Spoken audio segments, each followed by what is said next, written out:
All right, welcome everybody to this fine evening. It's a night terrors kind of night, and I hope you're ready for some night terrors. I know I am. I'm absolutely thrilled to be here, of course. And thank you so much for everybody for being here with me. I think I got a really good show pulled together for you. I've been farming up some little ideas I'm going to try out tonight. I don't know. It's not a huge thing. It's not like I'm reinventing a wheel or anything here, but I just pulled in some other media that I think might be kind of fun to include on tonight's show. And hopefully you guys enjoyed that too. This is a cryptid corner. So we'll be talking about cryptids here tonight on the Night Terrors. So I hope you guys are into that. Oh, I forgot to connect the phones. That's one thing I forgot to do. Excuse me. Excuse me while I connect this.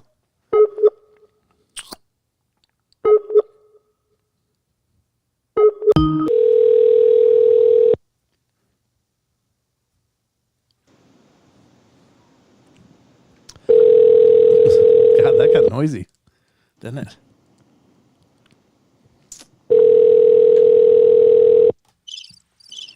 And the crickets. Oh my God. It's kind of spooky, right? Oh, it's going to be a jerk tonight, huh? Well, maybe we won't have phones tonight, folks. As much as I'm sure you love listening to the endless ringing of a phone that won't be answered.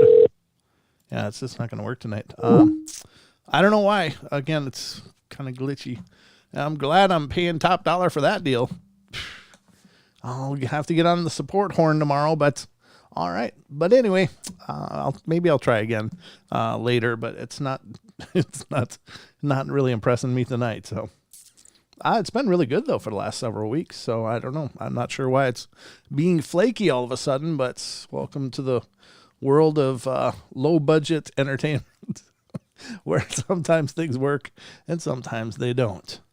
All right, so we got a cryptid corner tonight, so we got a bunch of cryptid stuff to go over, and again, I'm going to throw out a new bit of. It's not really a new segment, but it's just something we've never done really on here on the show before, and I thought, God, this would be kind of fun. Let's try this out, and I hope you guys enjoy it. But welcome everybody that's here. Good to see you guys, and to be a part of the journey with me. Otherwise, I'd look pretty stupid here all by myself. I mean, I'd still do it probably, but I mean, I'd do this show if only one person showed up because I think it's important. But, there you go.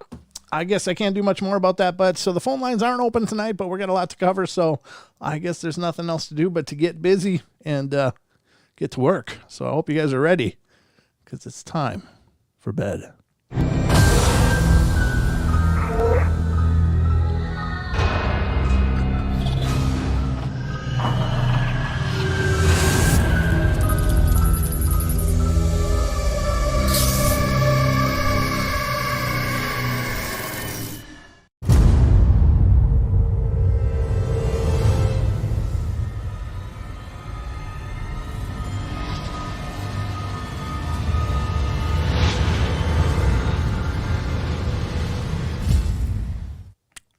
Well, there we go, folks. I guess we are now officially underway here on the portal, so hope you're ready for a hell of a journey, and I hope to provide you one. Of course, the Cryptid Corner deals with all the creatures and cryptids of cryptozoology, creatures that are out there that aren't recognized by established science and such as Bigfoot, Dogman, Nessie, not the one in our chat room, but the one in Scotland, and Ogopogo, and the Flatwoods Monster, the Skunk Ape, the Grassman, the Rake, the Ghoul, the Bat Squatch, Mothman, etc., etc., etc. So any of those weird kind of creatures that are just people are having encounters with, but no people, the established sciences are saying, well, that's not possible because they don't exist. So that's what we're going to talk about tonight, and hopefully we'll have a great show doing it. First and foremost, I've got some things to go over. I'm not sure how we're going to be for time because I'm not sure how long this first article is going to take. I suspect it'll be rather quick, but if it is, we'll read some Bigfoot reports that from around the nation. So if you've got a place you'd like me to check for some active or at least filed Bigfoot reports, let me know, because I'd be kind of curious if your place comes up, or at least someplace near you. So the first thing we're going to talk about is an article. And this is coming from what is this? This is a news site I just kind of stumbled on when I was searching around. The Truth Behind. And I don't know much about the site, but they did this article. It's the truthbehind.tv. So I don't know if it's a TV show or what, but they've got an article on their site that's called Top 5 Most Credible Creature Encounters.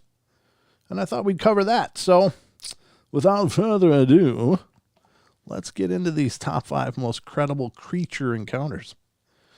All right, the first, well, I guess I just start reading here, right? What do? I don't know what to do. Just read. Okay. Top 5 most credible creatures in micro font. I don't know why they do that. White backgrounds with gray font. I guess it is black font. It's just so damn tiny it looks gray. All right. Well, I can make it big. I can do it. There we go. That's like those like things like those phone books you can get when you got really bad eyes, and they got like gigantic numbers and letters, and the phones you could buy that had like, they were almost, I don't know, like slice of bread size number pads with these huge buttons on them. That's the kind of stuff I'm going to need before long, I think. So this is top 5 most credible creature encounters. And this was, doesn't really say much. Scary Monsters. Check out their Patreon. Cool. You can check out their Patreon if you want to help support what they're doing. And I hope that at least by covering this article, we're giving them a little bit of exposure, because, I like to support other people that are out there doing the work and providing some incredible information out there for all of us that are avid consumers of it. So again, check out their site. I don't know much about it, but it's The Truth Behind, and they do have TV shows. Oh, that's interesting. I think that's awesome. I will look in more into this, and as I do that, maybe we'll have to get some of these people on the show, talk to them. The 5 most credible creature encounters: a werewolf, Bigfoot, a slimy 3-legged monster. For some, the mere mention of these creatures garners a chuckle. For others, they create a sense of fear and fascination. But the idea that there may be beasts out there yet to be discovered is something that should interest all of us. These are the 5 most credible creature encounters. The first one is the story of Xana, and this one is a great story, and they've only got a little segment here about it, but I can tell you that the story of Xana is absolutely fascinating. It comes out of Russia in the Ural Mountains, I think, over there, and it's the story of them capturing what they call an Alma. I think it's an Alma is what they call the wild people over there. And it may or may not be a Bigfoot. It might be something more Neanderthal, but it's hard to know what Xana actually was, or if she was something else completely. But she was a female creature. But let me read it, and then we'll talk a little more about it. Known as the Wild Woman, Xana was found and captured by local hunters as they explored the dense forests of the Ochamchir region of Georgia and Russia. The year was 1850, and the hunters were scavenging the forests for whatever they could find, and they saw something that looked like a half-ape and half-woman. Much of her body, including her torso, legs, and arms and fingers, were massive and covered in thick auburn hair. Despite being ferocious and violent, the hunters captured her and took her back to the nearby village of Takina, I guess is how you'd say that. Takina, where she was given to a nobleman, Edgi Ganaba, and she was given the name of Xana. At first, she was so violent she had to be placed in a cage where she dug herself a hole in the ground to sleep. The story goes on and on. There's so much more to this story. That's just the beginning, and apparently they kept her in this I don't know, I don't know if she actually dug the hole deep, or if they kind of threw her into a pit, and then she dug it deeper or whatever. I never heard that she dug a hole to sleep in. I heard that they caged her for like 3 years and finally broke her spirit. And then she was subdued and very, skittish, and had long since given up her fight. And she then became, and it's really, I don't know, it's scary, weird to think of, but she became almost like, I don't know how to put this delicately, but she became almost like the town cat house. She became the place where drunken, lonely guys could go and have some time, if you get my meaning. And apparently, the interesting part of that is that she had produced several offspring. Initially, when she produced the offspring, and she was long since let out of the cage by this time, but she would have the babies, and then apparently she brought them down to the cold mountain stream and washed them off. And this ended up, killing the babies because, I don't know, maybe in Bigfoot lore world, they're strong and can survive that washing and be okay. But our offspring obviously can't. And so all her babies would die during this. So what they started doing was, when she would produce an offspring, they would take it and give it to, villagers that may have wanted child. Maybe they couldn't have one, or for whatever reason, some of her offspring ended up being raised by the villagers. And those people went on to, have full and robust lives. There was like Kavit was one of the guy's names, and Newt, I think, was another one, Knut. And they were raised into adulthood and were actually pretty renowned for their different strengths and strength. One of them had a jaw that was so strong, apparently he could bite onto a wooden table and lift it with his clenched jaw. I mean, these stories are just fascinating. But she eventually died and was buried somewhere in that village area in an unmarked grave. So we don't know much more about that, but I know there's efforts going on to research that further and to find out, because actually this is, what could be the remains of a Sasquatch or some variation of it, and some other hominid that managed to survive into the 1850s. So whatever it is, it's very curious. But what you can take away from that is that there was a genetic similarity. So much so that having offspring between interbreeding between humans and whatever it was that she was could produce viable offspring. And that is pretty intense. And if you think about it, the curious part of it is that, both Hitler, I don't know if it was, who was it?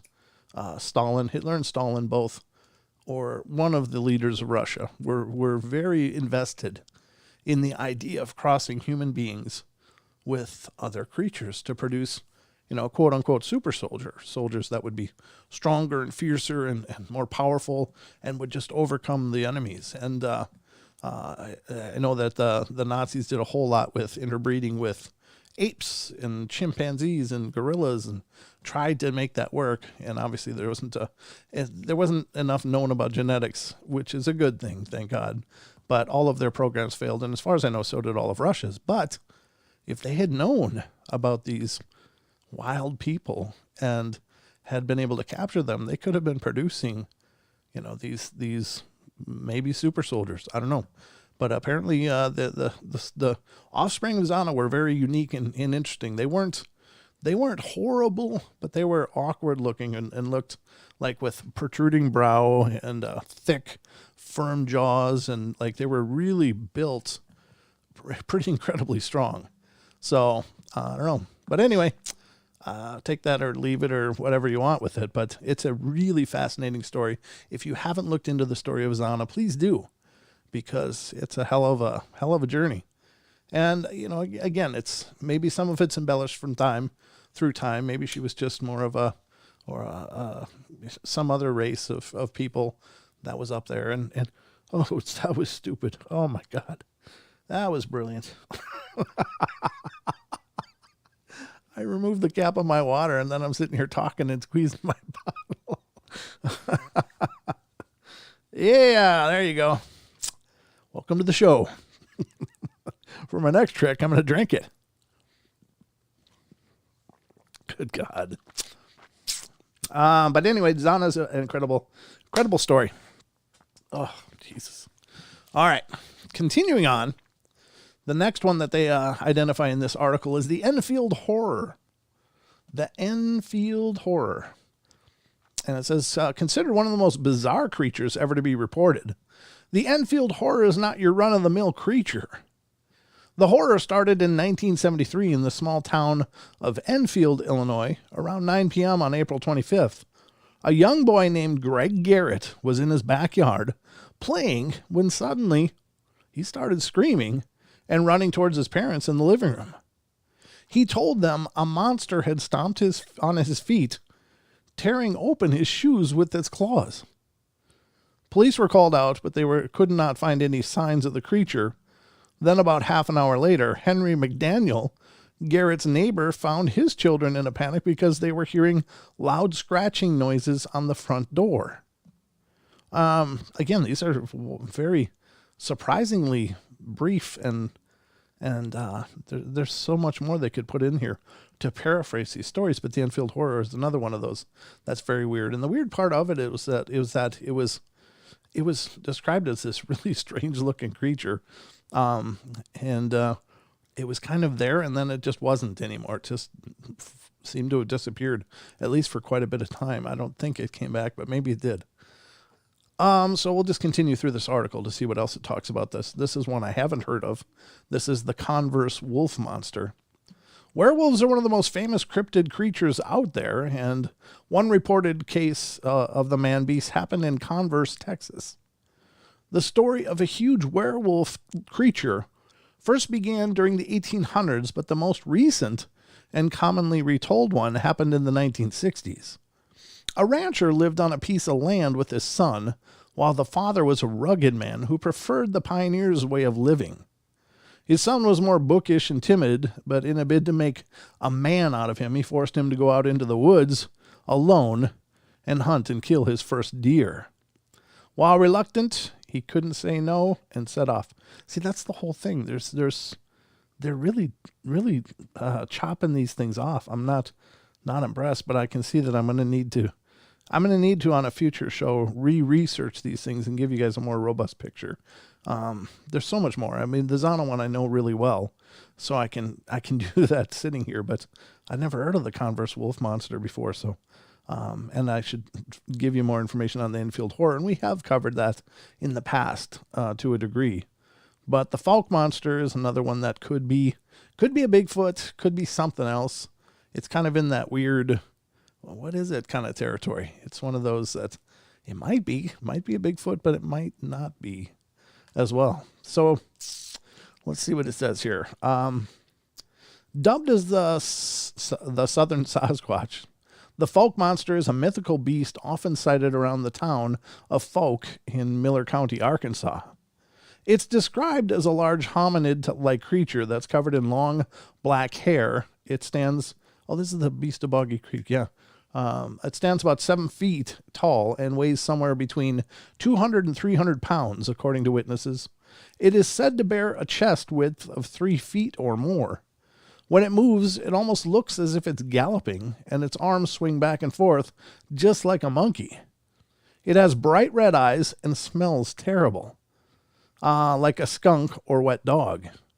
Even more, footprints measuring 17 inches and having only 3 toes are attributed to the monster, as well as Momo, as I recall. Momo's, I guess I wasn't thinking about this, but Momo is apparently 3-toed as well, and that's the Missouri monster Momo. Not talking about that internet meme with that stretched out face. Claw marks and various other tracks have also been discovered in the area, but that it roams. Since the 70s, the Falk monster has been sighted in several swampy areas in the county, but there was one particular incident that defined its existence. And I believe that's the Boggy Creek, the Beast of Boggy Creek. That's, or what is it? What is the movie Boggy Creek? Am I transposing Beast of Bray Road and Boggy Creek? I don't know. The Legend of Boggy Creek, maybe. But that's the Falk monster. Number 1, man sees Bigfoot.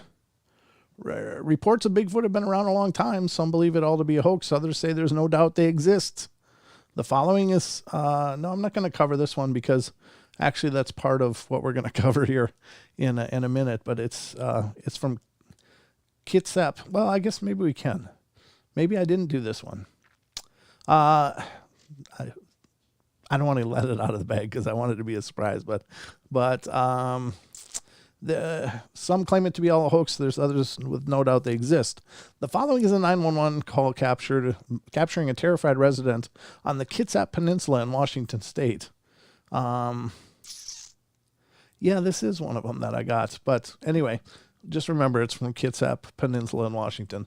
The call was recorded in 1990 when a man described seeing a large creature on his yard, and the authenticity in his voice is hard to deny. Have a listen for yourself. Listening to the call makes you wonder what it is he saw. When the police did arrive, they could find no signs of anything being there. You can also tell the man is hesitant to call it a Bigfoot, but instead describes it as a thing or possibly a big man dressed in black. So that's the first article. It was really less. I don't know. It was really incomplete. I was surprised. They bring up these things, but then they just say, hey, this is something that happened. But anyway, this is another thing that happened without actually telling you what happened in the first one. There's just a real vague overview of it. So I got to say, I'm not really impressed with that one too much. The subjects that they cover are pretty incredible. The next one is, I think I did read through a little bit of this one, and this was better done. This one is 15 incredible monster encounters too scary to be ignored. And this one I think is pretty good. I want to check on something here quick. You know what?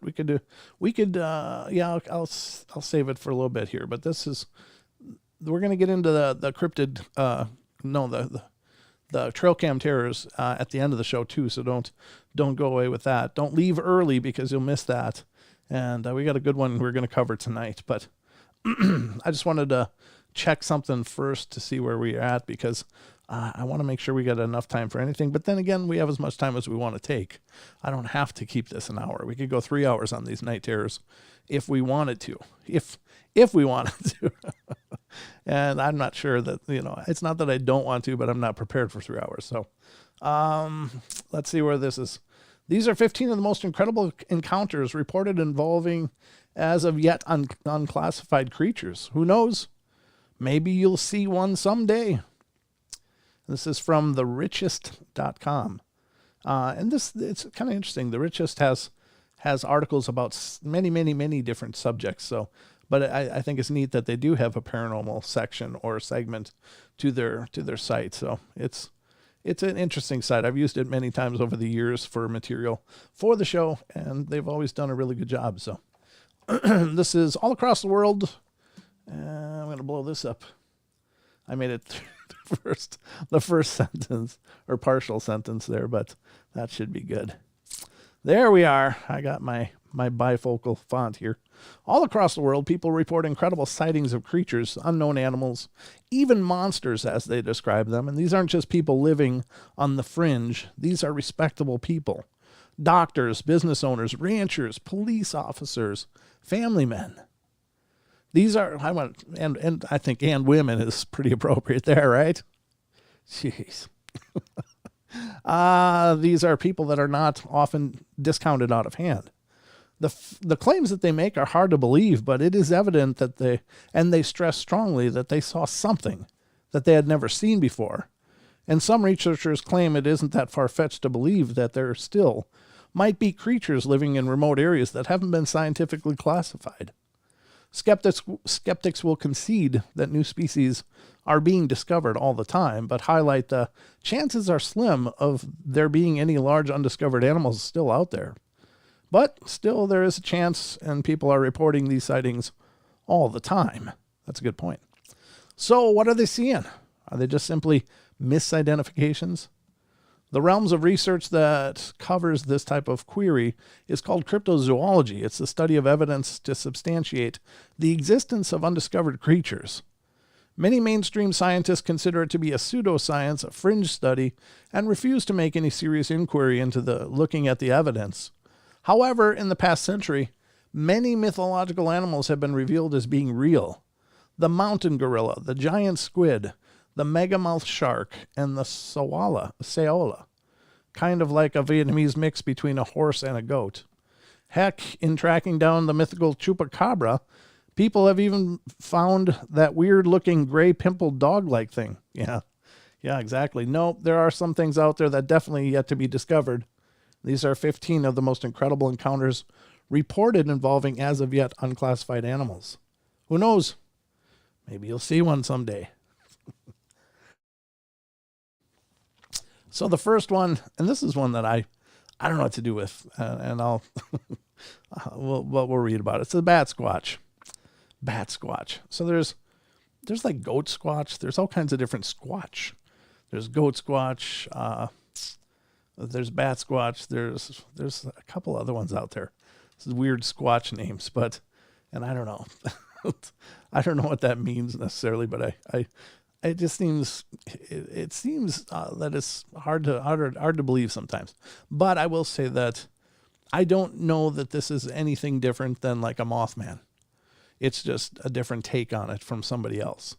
People see different things, and of course, when you're in high stress and you're freaked out, you may or may not be as accurate on the details as you may want to be. That's not saying you're not, but I'm just saying stress does weird things, and people see oftentimes things that they try to find something in their mental state or in their mental catalog to compare it to. And so, it could be a squatch, could be a Mothman, it could be any number of things. So I don't know that there's, in some cases, I don't know if there's really completely different creatures out there, or if people are just seeing them and reporting them just a little bit differently, leading to these very different accounts of potentially similar creatures.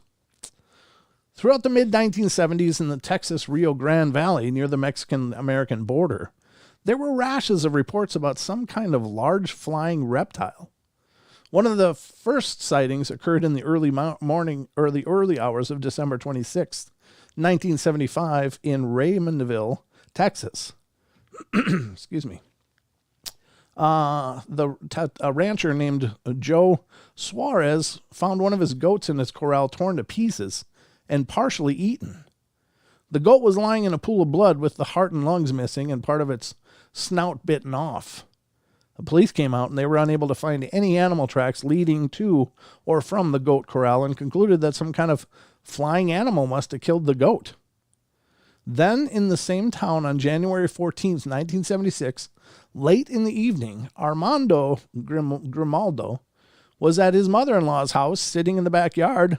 Suddenly, he was attacked by some strange winged creature. As soon as he saw it swoop onto him, he took running for his life. Grimaldo claims it was enormous in size, huge, with a wingspan estimated at being about 3 meters, 10 to 12 feet.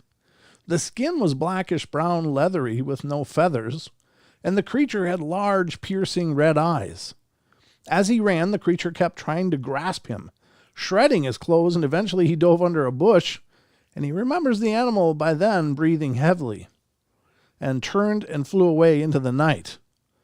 Grimaldo was taken to a hospital and treated for shock and minor wounds. To the emergency responders, he kept mumbling over and over, "Pajaro," which is Spanish for bird. I wonder if it was a thunderbird, though. Could it be a thunderbird or something like that? I mean, those things are allegedly huge and certainly could potentially lift off a person if they are as big as people report, or one of those pterodactyl things or whatever, or pterosaurs or whatever. Here's one that's reptoids. That's a disturbing picture, isn't it? In 1930s, geological engineer named G. Warren Schufeld reported to the Los Angeles Times that there were remnants of vast ancient reptilian tunnels under the city of Los Angeles. Even though Native American lore also mentioned these tunnels, most people didn't give his report much credit. Then, in 2008, in Anaheim, California, a Los Angeles suburb, this reptoid myth came true for one unlucky couple. I think this is the one that was also highlighted on Monsters and Mysteries in America on Discovery or one of those channels. A woman was out walking her dog late one night, and I've talked about it on the show, but I could never remember all the details, so this is good that we finally found it. And she came near a sewer drain, and she looked down. She claims she saw a greenish creature staring back up at her.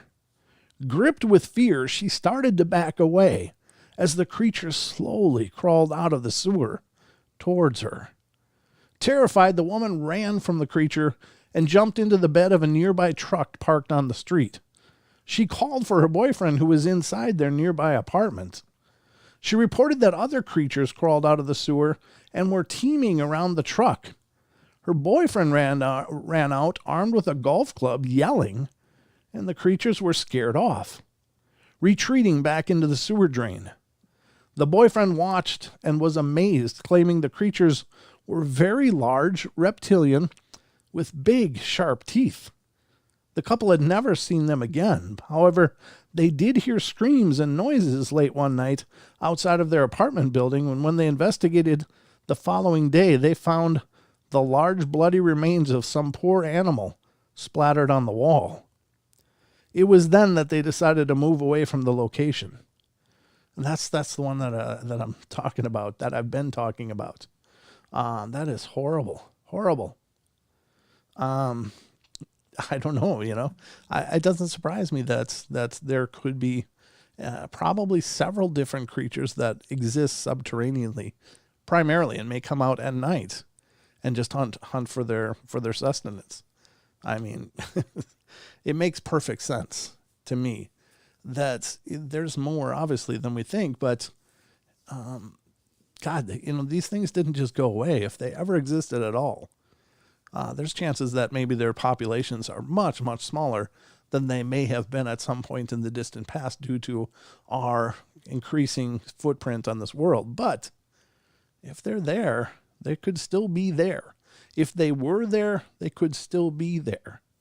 How many animals, how many pets and animals go missing in populated areas all the time? Now, some of it could be just natural predators that we know of, like coyotes. Very, very flexible, adaptable animals that can be found anywhere in the U.S., Canada, Mexico, wherever. They are just a really resilient kind of animal. But is that all of them? Is that what's taken all of these animals? Or could it be that there's other things that hunt at night too? Things that we don't know. And I think this is a strong possibility. I really believe it, especially there being historical precedent for this in the First Nations. They have stories about these things. These aren't just the whims and fascinations of idle minds. These are part of the land, and they've been a part of the land for hundreds, thousands of years. Maybe even more. All right, here's the next one. And this one's a little new to me too. It's a black demon of Cortez. And this is for years in Mexico's Baja Peninsula. There have been reports of a 60-foot shark called the Black Demon. Sounds like a megalodon.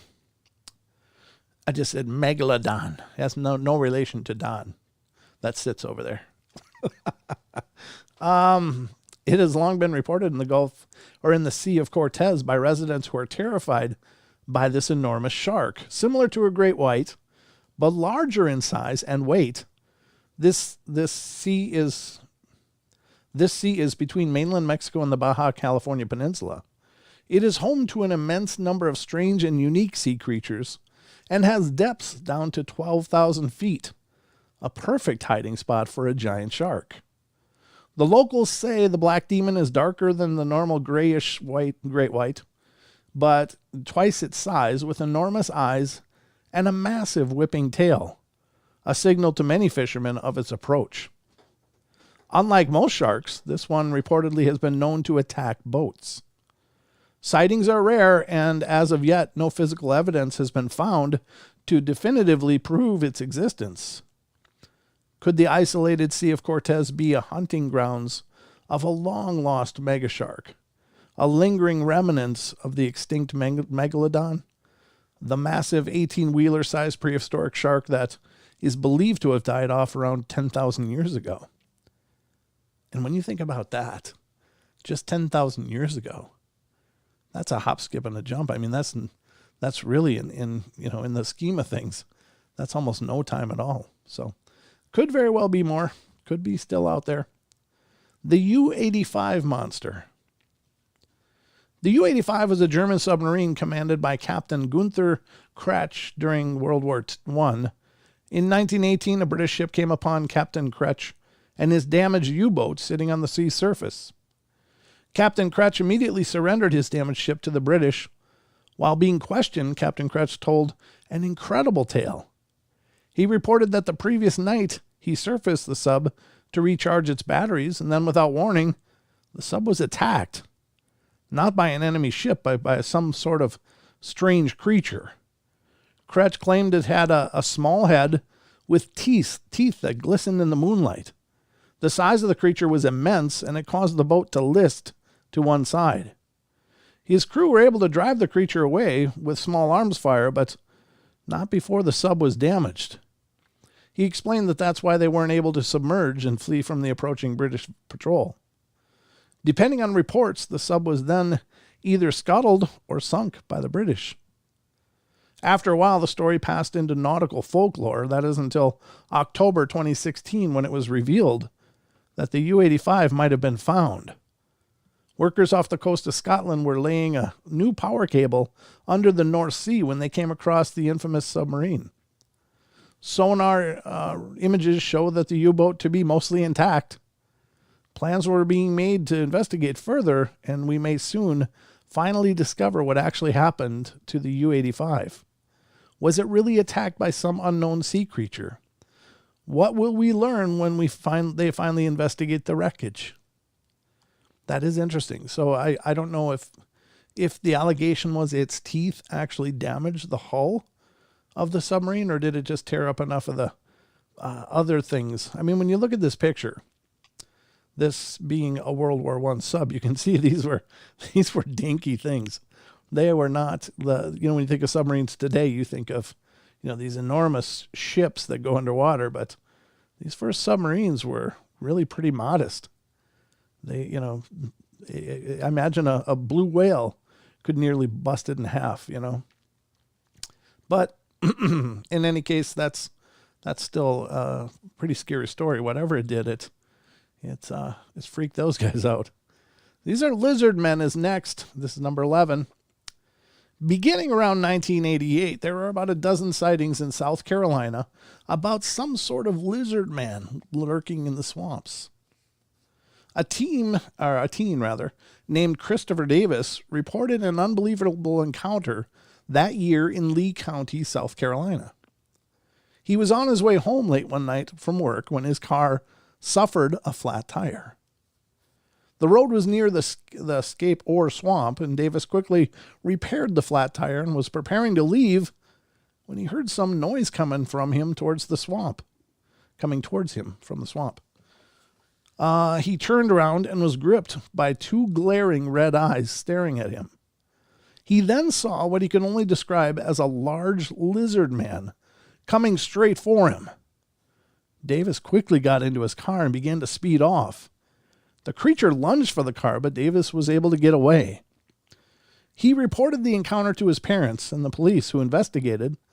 They found large 35 centimeter or 14-inch three-toed footprints in the muddy Scape Ore Swamp. Davis unfortunately died in 2009, but always claimed he'd never forget his encounter with the creature. Numerous other sightings have been reported in the years since, along with cattle mutilations. Wow. Yeah, that's creepy. Another one that's out there, folks. So don't go into the swamps either. The Daedalus sighting. Okay. On August 6, 1848, in the late afternoon, the frigate HMS Daedalus came upon something so extraordinary that it has come to be known simply as the Daedalus sighting. Captain P. McHugh published an official report that stated he and members of his crew witnessed an immense creature, a sea serpent, measuring about 18 meters, 60 feet, gliding through the water near the ship. The sighting occurred in the South Atlantic, about 482 kilometers or 300 miles off the coast of present-day Namibia. The weather was dark and cloudy, with wind gusting from the northwest, and at first, a midshipman sighted the creature and called it to the officer's attention. Its flat head and dorsal was always about a meter above the surface in the water. The creature's skin was dark brown with yellowish white around the throat. It had no fins, but appeared to have a mane, or possibly an accumulation of seaweed on its back. It passed by the ship rapidly, but very close, as it could be seen by the crew easily. At first, they believed it was some sort of immense sea snake, as it appeared as if the diameter of its body was only about 38 centimeters or 15 inches. But that was what could be seen at or above the waterline.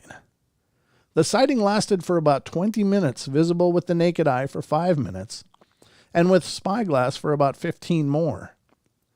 The creature did not deviate from its course, keeping its head raised above the water like a large snake.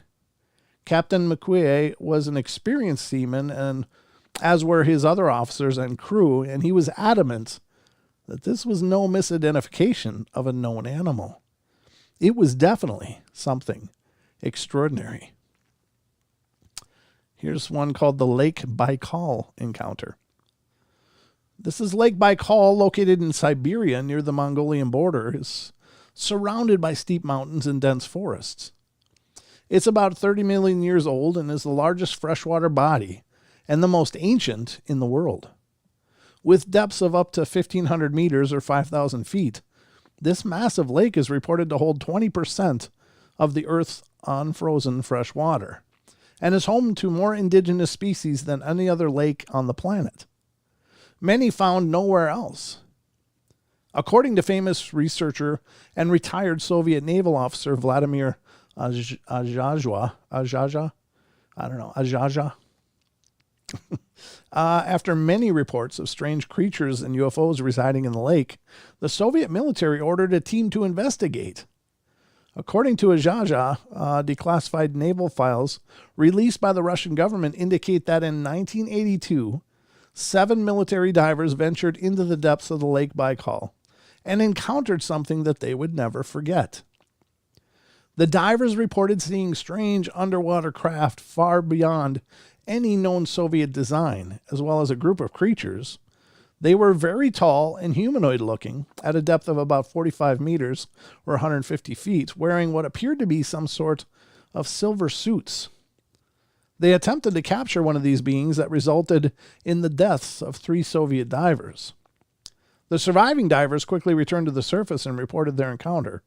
As a result, it is alleged that Major General V. Demyanko, commander of the Soviet military diver service, flew to the military base at Issyk-Kul and informed the command staff there of the dangers that awaiting any who tried to disturb whatever dwells in Lake Baikal. So maybe there was some that knew it. Sounds like there was already knowledge then of this, and they stumbled on it. Well, that's weird. It wouldn't surprise me even a little bit if there were these underwater bases all over the place. UFOs and UAPs are always reported entering or leaving bodies of water, including just ponds. Small bodies of water, not just the huge ones. And you got to wonder, maybe it kind of makes sense, though. It's the one place where we don't go that much. And if they want to be left alone, and obviously they can survive in space, so they can probably do just fine in a body of water as well. But yeah, it's a good way to keep us away. You won't get any kids stumbling on your base that way. This is the skunk ape. The skunk ape is a name given to a creature said to inhabit the American Southeast. Similar to the Bigfoot, sightings of this beast date back to the mid-1800s in Arkansas, when mountain men in the Ozarks reported witnessing them. Old reports say the creature is gigantic in stature, hairy, with an enormous stride, able to quickly flee when sighted. Footprints found measure an incredible 14 inches long. Then, in 1974, the old myth was brought into the present when multiple sightings occurred in suburban Dade County, Florida.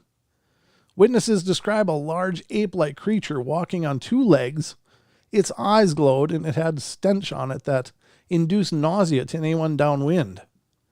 Plenty of photos have been presented over the years and most easily explained away as misidentifications or outright hoaxes. Strangely enough, in 2000, an anonymous woman in Florida mailed 2 photographs to the Sarasota County Sheriff's Department.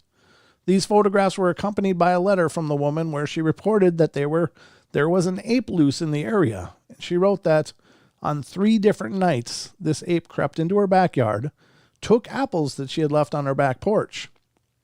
As was one of those nights, she photographed it before it hurried out of the area. The woman didn't know anything about the so-called skunk ape, but was convinced it was a huge escaped orangutan. The photo does resemble a huge orangutan, but the experts are unsure just exactly what the creature could be. Whatever it definitely was in her backyard. And there's the photo, folks, and this is pretty famous. Now, does it look like an orangutan? Yeah, it does, but it also is longer than an orangutan. You can see that, the ground is down here, down below this. So this is huge. When I first saw this image, I was like, it's just an orangutan. Totally an orangutan. That's got to be an orangutan. But when you look at it and you realize but the first photo I saw was a cropped version close up on the face. So I was like, well, you can't use that for evidence because if it looks like an orangutan, probably it's going to just be discarded as an orangutan. I never saw the full length image, which shows you. Now, when you see orangutan, you can, any of you that have seen, especially from the 70s, God, the 70s and 80s, orangutans were everywhere in entertainment. And they're these extraordinarily long-armed things, but they have little stumpy legs. They don't have long legs. So whatever this is, it resembles an orangutan, and it certainly gives credence to the whole Gigantopithecus as a possible ancestor. But this is a lot of length left for an orangutan. So I don't know what the scale is, what we're looking at here. I don't know. Are these palmettos? Is that what these are? I don't know how big palmettos get, so I can't use that for any reference. But this is a tall creature, whatever this is, but it does resemble an orangutan. And this is one of the images that was sent. So, you be the judge. I certainly believe it's legit. I guess, the woman didn't want anything for it. She wasn't looking for recognition. She wasn't looking for acknowledgement. She was just like, hey, this is the crap in my garden. What you going to do about it? So, and I believe it was even submitted anonymously. Like, she just sent it in. There was no return address. But she took pictures because she wanted people to know, look, these are out there. I don't know, folks. You be the judge, but I think that she definitely caught something fascinating. So that's the skunk ape, or it could be. This one is the Megalania. I think this is Australia, isn't it? Megalania footprints found. Megalania, otherwise known as the Megalania prisca, is a huge bloodthirsty monitor lizard that roamed the wilds of Australia as recently as 40,000 years ago. The name means, most appropriately, ancient giant butcher. Excuse me. Modern science says the creatures went extinct, but sightings of these massive 9-meter lizards have been reported in large numbers both in the latter part of the 19th century throughout the 20th century. One such report was made in 1968 by an Australian military officer who was participating in an exercise in Queensland. As part of the mission, his unit was maneuvering inside of a dangerous and dense swamp when they came upon the savagely shredded body of a cow that appeared to have been dragged for some distance before huge chunks of it were torn out. More disturbing, large lizard-like prints were found in the muddy ground, prints that were over 0.5 meter in length. Jeez. It's incredible as the story as that story is. At least he never directly saw the creature, unlike a surveyor some years back. His story goes that he had completed his assignment.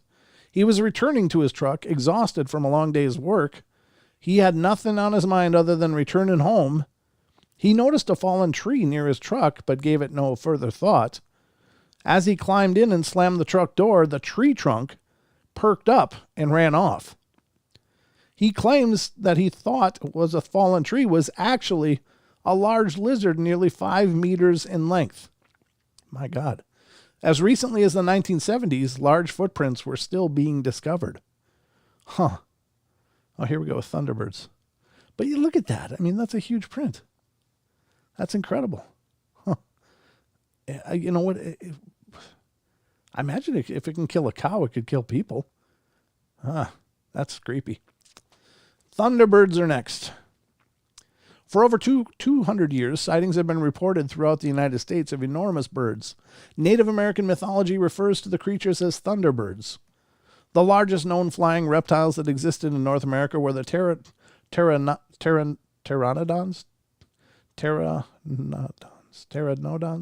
a genus of pterosaurs with wingspans of over 6 meters, 20 feet. They were prevalent in present-day Arkansas, Alabama, Nebraska, Wyoming, and South Dakota. One of the most famous sightings occurred in July 25th, 1977, when a group of 3 young boys in Lawndale, Illinois, claimed that they were terrorized by some incredible giant birds. The boys maintained that 2 giant birds chased after them and even grabbed one of them, a 10-year-old Marlin Lowe. One of the creatures snatched Lowe's shoulder with its claws and lifted him about half a meter off the ground. Lowe was carried for some distance before the bird released him. The birds were said to have reptile-like features. Thunderbird sightings continue to be reported and intrigued to this very day. Here's the Flatwood Monster. Now, looking at it, it just looks like some bad lawn ornament, doesn't it? But apparently people saw this thing running around. It was the evening of September 12th, 1952, in Flatwoods, a sleepy town of about 300 in Braxton County, West Virginia.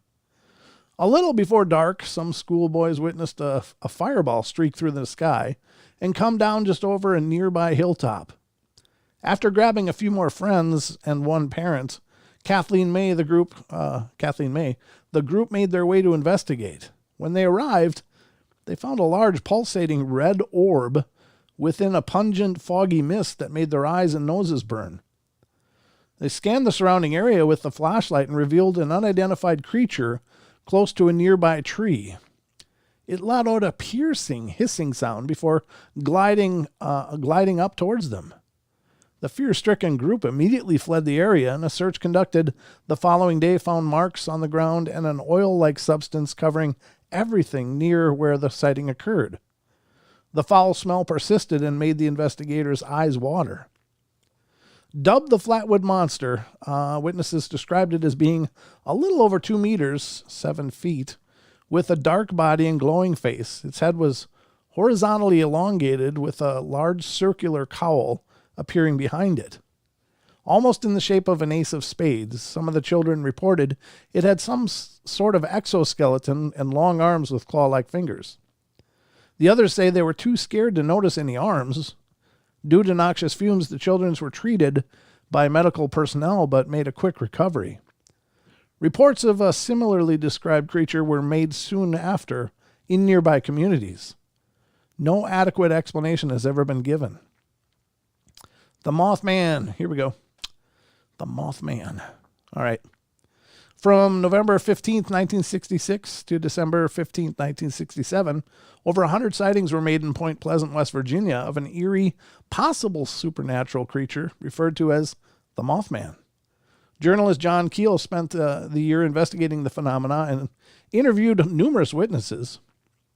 One such story involved a car with 2 young couples inside driving around midnight, and they saw a strange creature near their area's power plant. They reported it appeared like a large man with wings, much too large to be a bat, and it was flying fast, and crossed over their vehicle. And subsequent sightings included 2 firemen who encountered what they described as a large bird with red eyes. The sightings peaked just 24 hours before the collapse of the Silver Bridge on December 15th, 1967, killing 46 people. The sighting ceased in the area afterwards, and some say the Mothman appeared as some sort of warning that there was an impending doom. No one has ever adequately been able to explain what was scaring the residents of Point Pleasant that year.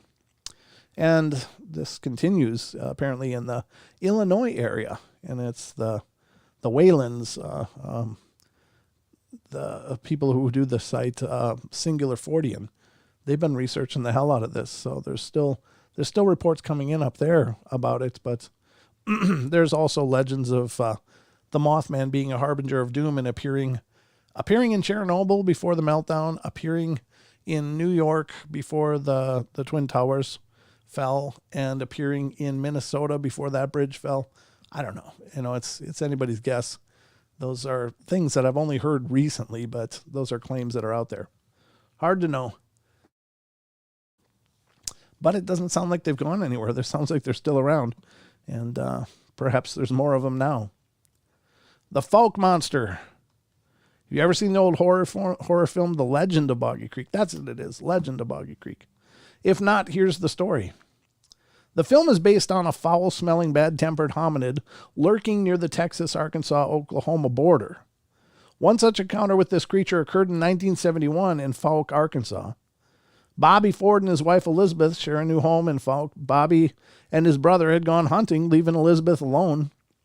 Well, she fell asleep and is awakened by a moving window curtain. She went to check, and a hairy arm reached in for her. She screamed and jumped back, catching a glimpse of the creature's piercing red eyes. The animal retreated back into the darkness. When Bobby returns and finds his terrified wife, he and his brother immediately reloads their guns and go in search of the creature. They soon see it, a shaggy-haired beast with sharp claws standing over 2 meters, about 7 feet tall. They shoot at the beast, and it runs off, believing their home to be the same. It says same or safe. I don't know what they meant there. Bobby's brother leaves his brother to head back home. As Bobby makes his way, the beast surprises him and throws him to the ground. Breaking away, Bobby escapes to his home and immediately calls the police. They found huge pieces of the home's woodwork ripped away by large claws as well as large tracks. Sightings continue in nearby areas, and large tracks are found even to this day. People in Falk are sure that something horrifying lurks in the swamps of Arkansas. This is The Fire in the Sky, and I'm not going to read that one because that's the Travis Walton thing. And, of course, Patterson-Gimlin film is no secret. We've covered that a lot here on the show. 1967, Bluff Creek, California. Roger Patterson and Bob Gimlin make history by recording the single most incredible piece of footage, film stock of what is believed to be a female Sasquatch walking over the creek bed. So, no reason to talk about that. But anyway, let's see how we're doing here. We're already after the hour, but now we're going to get into something new here. I pulled up several sound files of 911 calls regarding Bigfoot. And so I'm going to play them for you. And one of which was mentioned in the stories that we just covered, but I hope you enjoy this, guys. Here's the first one is the volume really sucks. What? Was there 2 other Bigfoot in there? Where? Unknown, what are you talking about? Was there 2 other Bigfoot in where? I don't know. I don't know what you're saying, brother. In where? Which story or what are you referring to? Sorry. Just trying to answer the questions as they come up. But here's the first 911 call. Now, I need to tell you guys, I can't jack the volume much more than what it is. It's just really quiet. So put on earphones if you got them. That'll certainly help. But one of these calls is actually kind of wild. One of them's incredible, and you're going to be familiar with it. If you've listened to Sasquatch Chronicles, you will notice this sound clips from that call in the intro. But here we go. This is the first one. This is a man calls Bigfoot, or calls 911 because he saw a Bigfoot. And we're going to play that now. Cleveland County 911. I don't know if I should have called this in or not, but What's going on? If I'd have my camera, I'd take a picture of it. Took a picture of who? I don't know what it was. He's walking upright like a man. I would not kill it because I was afraid to. But it went back up the mountain. Cleveland County 911. Hello. Can I help you? Yes. This is Tim Fiedler. Uh-huh. You probably have my address. Yes, sir. What's going on now? I shined a light on this thing, but I would not shoot it. Okay, what did it look like? It looked like a giant ape with a man's face. But I was afraid to kill it. And it made a whistling sound. He was about 9-10 foot tall with real long arms. I go out there, he gets gone. Now I come back in the house, and he gets back there again, and my dogs are just raising heck.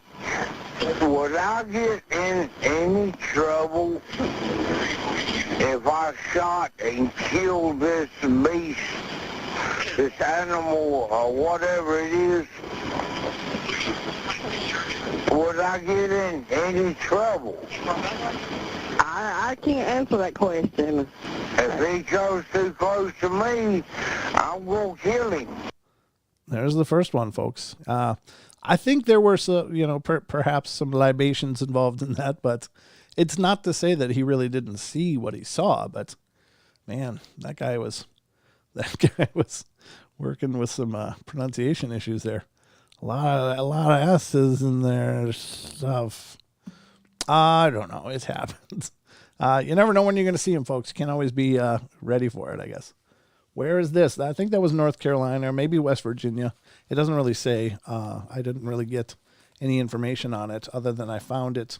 And I thought, wow, this would be kind of fun to play on the show. So there's really no supporting information. It says North Carolina is where that is. Man called 911 twice in one night claiming to have seen a Bigfoot on his property. So that one's North Carolina. The next one was from a news report, and this was Bedford County, and I'm not sure where Bedford County is.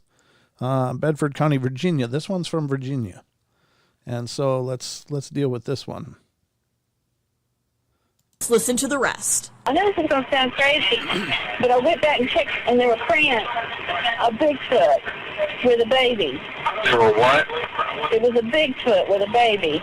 After assuring the dispatcher she hadn't been drinking, the woman offers no explanation why she waited 2 days to call. She said she was driving up Route 43 toward the Peaks of Otter last Wednesday. Wow. It was 20 minutes till midnight when she says her headlights hit something strange past Turkey Mountain Road just before you come to the first bridge. She says she went back in daylight. And I did see some footprints.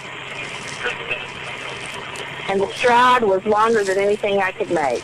The woman says the creature's footprint was bigger than her 2 feet together end to end, and she wears a size 8. She says it was holding her baby the way a human would, but says that baby had a face only a mother could love.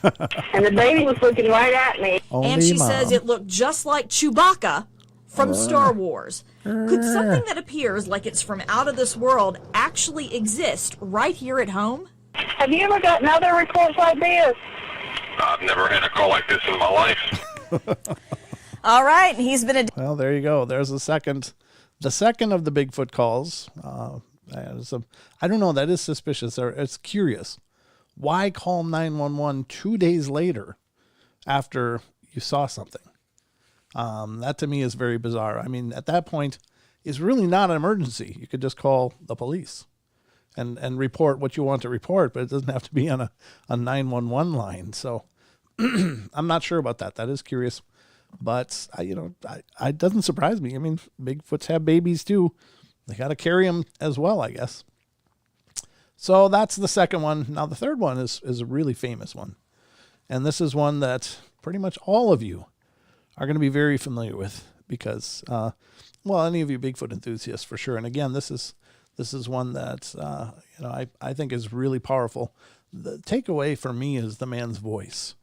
His voice is so, I mean, you can tell he's seeing something that he's not coping with real well. So we'll play it right now. 911, what are you reporting? We got someone or something crawling around out here. Did you see what it was? Was it a person or an animal or? I can't tell. All I know is that my central light came on and I just happened to glimpse and see this thing running across the yard. A good-sized man or something. It looks like a man. I don't know what it was, just that it ran across the yard. Okay. You've had problems in the neighborhood before? Yeah, my dog was killed here just recently. I don't know what it was. Whatever it is, it's running. I couldn't catch it if I was going to chase it. But whatever it was standing up. I'm out here looking through the window now and I don't see anything. I don't want to go outside. Jesus, I hate when they do all the sound effects and stuff. Just play the call. Jesus Christ, you better... Sure. Dio! Hello? Get somebody out here. What's going on now, sir? That son of a bitch is about 6'9", I don't know. Do you see him now, sir? Yes, I'm looking right at him. Uh-oh. There you go. I can't even play any more of that because those people put a huge sound mess in there. But the takeaway is that, people people call 911 when they see these things. And there's a cleaner version out there of that. And I'm sorry, I thought I had a cleaner version, but this one decided to put in his own sound effects, which is ridiculous because you don't want to cover up the important stuff with But anyway, very cool. All the same. Those are, I hope you guys enjoyed that. It just occurred to me we should play some of these, but I did look and I didn't find a better version of that. I know there's a better version of it out there. In fact, it's just the 911 call, but I looked and just hit a bunch of, reissues. And so I just trimmed it and tried to use the best I could there. But anyway, that I think is pretty interesting. I hope you liked it. Just another effort to bring you the best damn show I can. And I hope you leave here feeling absolutely entertained. All right. So here, let me close this stuff up.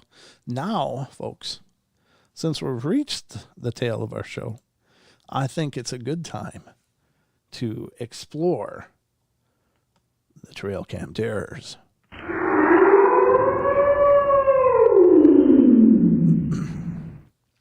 This is the segment of our show where we talk about, or at least display, and talk a little bit about what images were captured that could potentially show things that don't normally exist. Or at least in the prevailing wisdoms would say, no, that's not real stuff. Well, it might be real stuff, folks, because there's stuff out there getting caught on trail cams that is crazy. Love that, Brad. Oh, okay. You wouldn't call 911 with fake claims. It's illegal. Yeah, you're right, Android. That's true. There's a little bit of a liability in calling 911 if you're just pulling a hoax, because you can actually get in trouble with the law. But anyway, here's today's trail cam terror sticks with the Bigfoot theme, and this one's been around for a long time. It's nothing brand new, but it's one we haven't showed here on the show yet. And it's quite a controversial image, and a lot of people say a lot of things about it, but let's look at tonight's image. And this is a trail cam image from 2007, and I know it's come from Pennsylvania.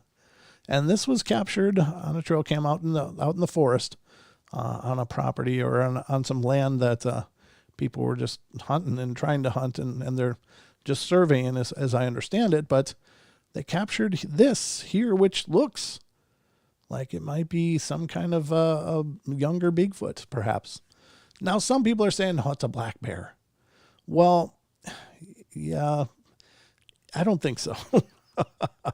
I don't think so, because if you look at the stature of this, and it's like it's got its back arched up.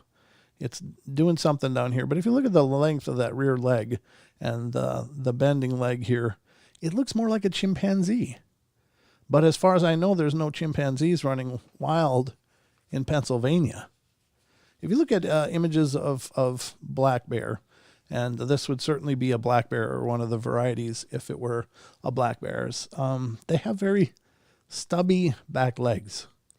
They don't have long, elongated, thin back legs. Their back legs are rather small. And I don't know. So could it be a black bear? I guess it could. But to me, this really looks like something else. Looks like a chimp. And if it looks like a chimpanzee, but there aren't chimpanzees in Pennsylvania, but there are a lot of claims of Bigfoot in Pennsylvania. So could this be a juvenile Bigfoot that was just captured on a trail camera? There's more images I know to this sequence, but this is the one I captured, brought in for tonight. But if you look into this trail cam images of Bigfoot in Pennsylvania, you'll see there's I think one or two other pictures that are part of this series of shots that were captured. But I think it's absolutely powerful. Pam, we were camping when this happened. A couple of weeks later, it was on the news. We didn't know it happened till the news report. What are you talking about, Pam? I don't know. I only caught a little bit of that conversation, but very interesting. But anyway, folks, that's tonight's Trail Cam Terror. What do you think? Do you think is it a black bear? Some emaciated, weird shaped black bear? Or could it possibly be a juvenile Bigfoot? Or is it just maybe a chimpanzee? Did one get away and ran into the woods of Pennsylvania? I don't know. I guess I don't have any conclusions for you. I will say to me, it doesn't look like a black bear, just by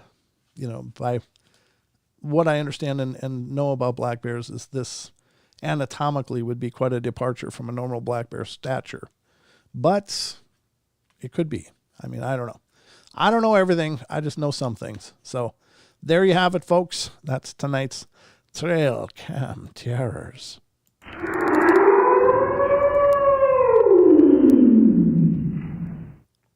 All right, folks, that's going to wrap it up for tonight. I hope you guys enjoyed the journey. We went over an hour. I hope it was worth it. No way, that's not a bear. I believe you. I agree, Unknown. I don't think that's a bear either. It's, people often use that. I'd have to catch the rerun. Sorry, Warchild. Well, I hope it's worth your time. I think it was a good show. Hope it's worth your time. But I will say this. There's a lot of people that like to use bear as the scapegoat for Bigfoot sightings. Oh, it's just a bear. I saw something upright. Well, it's just a bear. Bear silhouettes are nothing like human silhouettes. They're nothing like, there's no way you could confuse one for the other if you can see at all clearly. Let me just see if we can find bear silhouette. Oh, how was that spelled? Silhouette. There we go. I always screw up bear silhouette.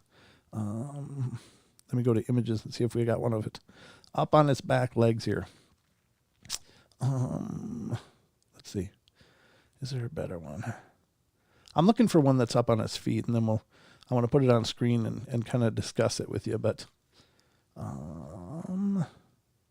here we go. This is a good one. Okay, so this I think looks pretty good. Let's see. I'm going to put it up on screen, folks, in just a second here. But okay, this is a bear silhouette, clean PNGs. Let's see if I can do this. Open a new tab, and there we go. Click on this one. I just want to see it. Where the hell is it? It's not showing up. There it is. Okay. Here's a bear silhouette, and this is more looking like a grizzly, I think, maybe a little bit more than a black bear, but in any case, this is a let's see, get it on screen here. This is a bear silhouette that I guess you can buy if you want to make your own targets, or you can download it. But here's the thing. Bears don't have shoulders. Like, the heads and neck come down in a streamline all the way to the mid-body and torso area. There isn't like with people, there's like the neck and then shoots out. And in Bigfoot as well, or other humanoid type beings. Bears have this smooth transition all the way down. Very stubby arms when it's holding it. You can see that they don't go near as low as our arms go, but it's all pretty uniform and in line. And then you get here. Here's basically the rear hips or the back hips, and then to the ground. And this is not a big stretch when you look in the scale of the bear's body. But this is what bear legs would look like if they're reared up and walking.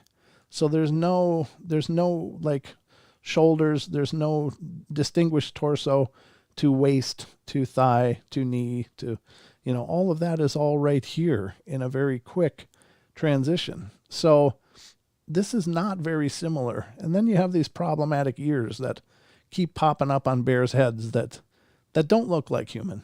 And the protruding snout and muzzle, if they happen to be profile, it's just, and if it's looking at you, you got two of these ears, and it's, this rounded shape with two ears. So it would be, to me, really hard to confuse that for a Bigfoot or a human. This is just, there's so many differences that are observable just in a raw silhouette. I don't know, the legs, they don't go up to a higher crotch area here. If this was a human being, the waist would be right around here, and these would be legs down to feet.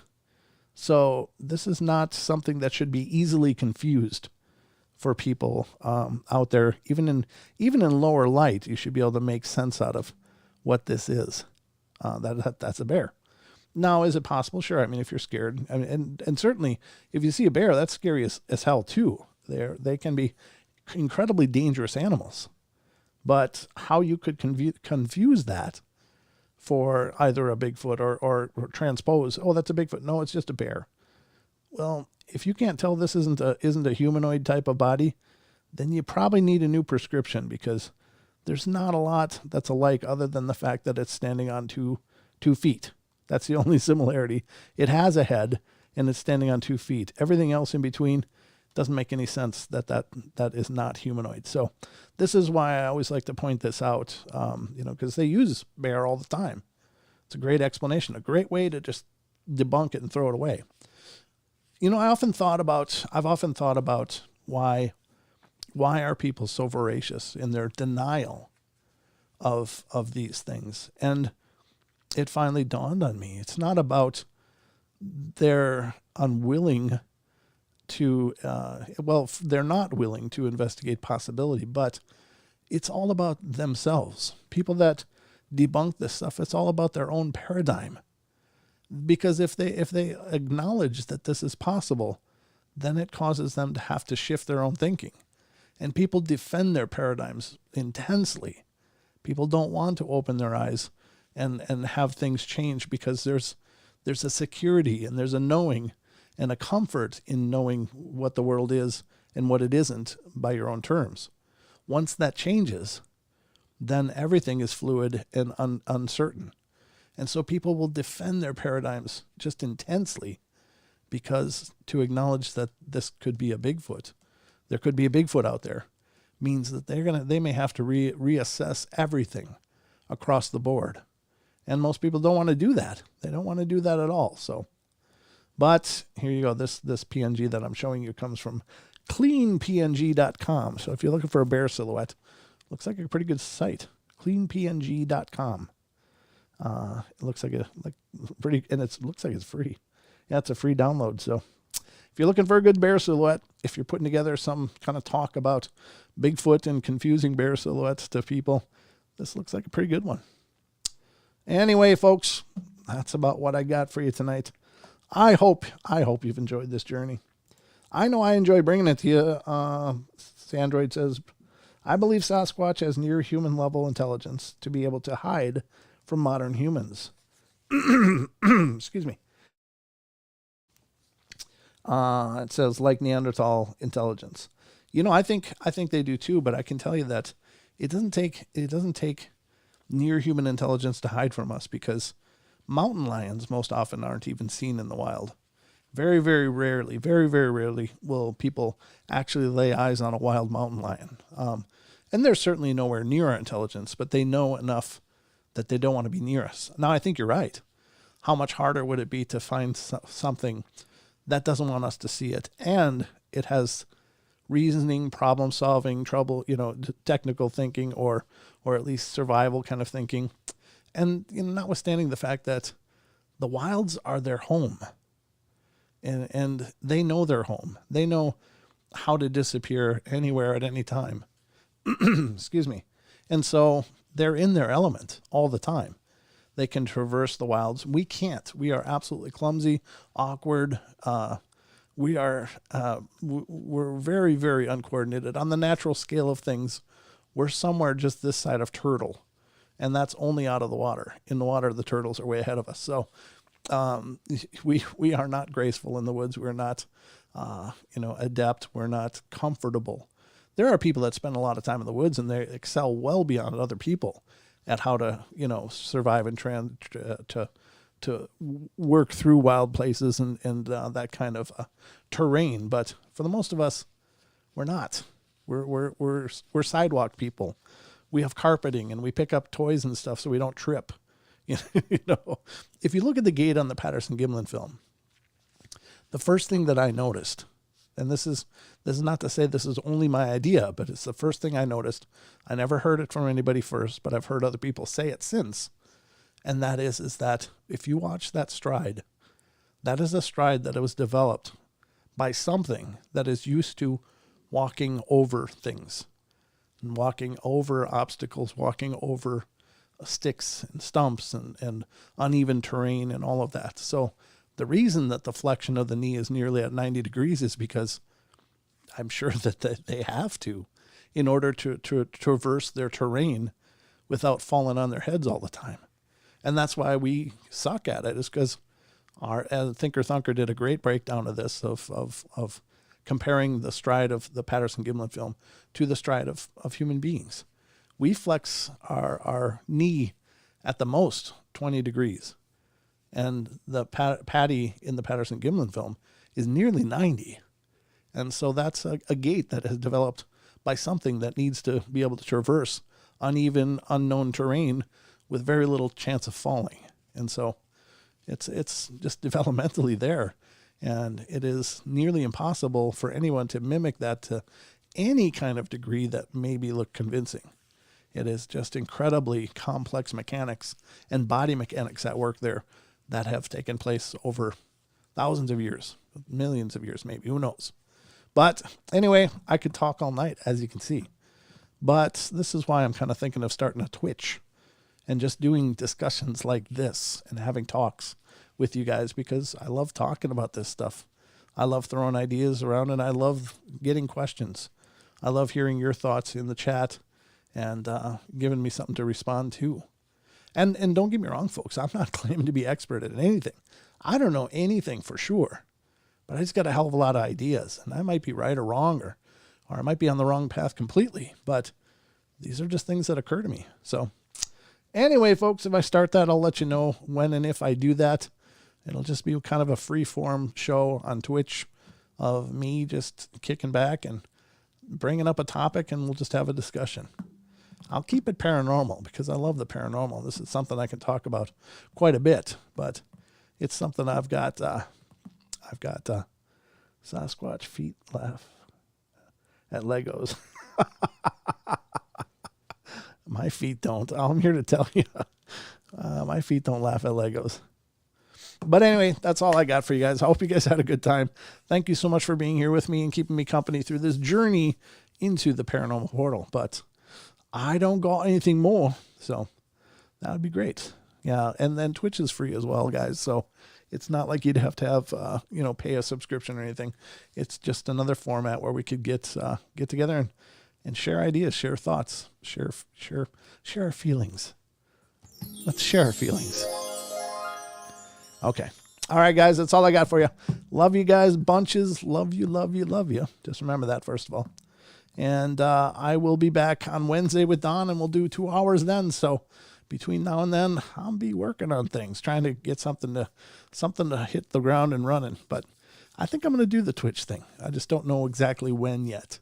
It might be a late night thing. Might be a really late night. So let me know what you guys think about that. If it was late night, would that work out for many of you or any of you, or is that just a bad time?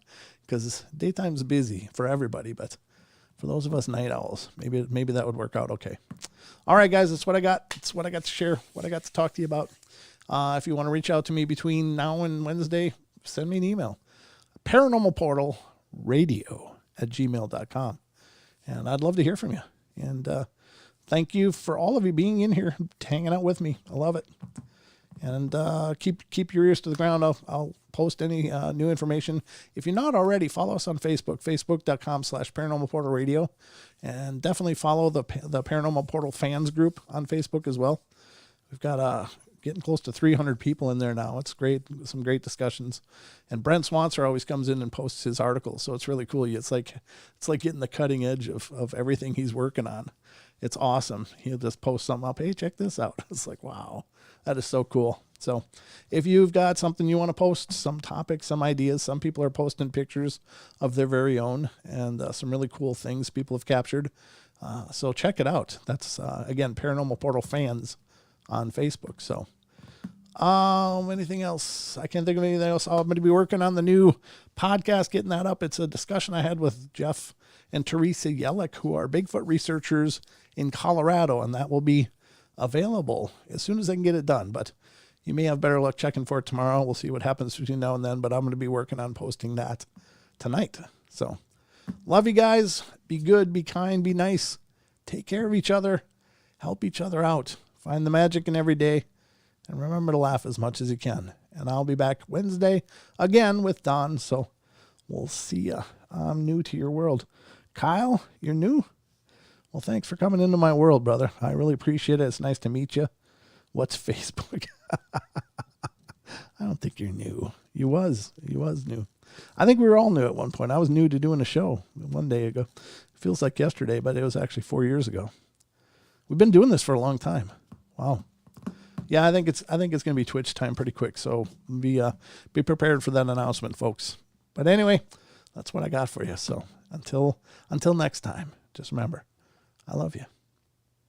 Good night, everybody.